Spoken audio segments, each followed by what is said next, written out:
Prior to the field trip, learning centers. Teachers, parents, or caregivers should have a play and/or learning center set up in familiar and comfortable settings, for example, a classroom or living room, representing various emergency situations, vehicles, equipment, etc. A large box can be painted to represent a fire truck or ambulance. Boxes can also represent tunnels that you have to crawl through, like crawling below the smoke.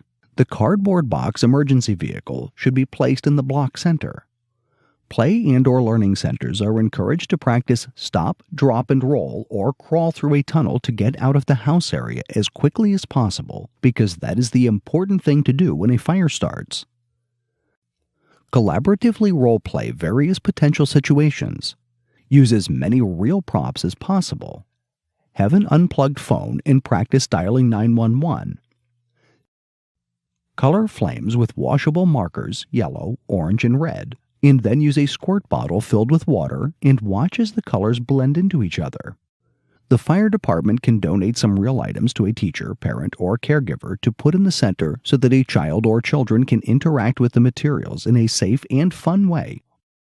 After the child or children have attended their learning centers, then transition the child on a real-time field trip. Before their arrival, you must set up your station to best eliminate any issues that may cause a sensory overload. 1. Use natural lighting when possible. Leave station doors open. 2. Turn down radios and paging alerts. Have teachers, parents, or caregivers fill out a form containing the child or children's information, including their address. This information can be forwarded to your local dispatch. Instruct teachers, parents, or caregivers what their role is in an emergency situation. 1. Display stickers or signs in the windows alerting first responders to an individual with autism. 2. When calling 911, alert dispatchers that the incident involves an individual with autism. 3. Unlock doors before first responders arrive when possible. 4. When the first responders arrive, be prepared to take an active part in the situation. 5. When the individual has been found or rescued, help keep an eye on them so they do not return to the situation or run off. 6. When at all possible, accompany the individual in the ambulance to the hospital. Give the child or children the opportunity to explore the real representations of emergency vehicles in person during safe periods of time. Avoid lights and sirens. As you learned earlier, this can cause sensory overload and possible seizures. The skills you learned on how to effectively communicate and interact with an individual with autism will come into play. Be patient, ask simple, direct questions. No slang. Be ready to wait up to 10 seconds for a response. If you get no response to a question, try rephrasing it. Help and guide the child through exploring the various components of the vehicles. Avoid slamming cab and compartment doors.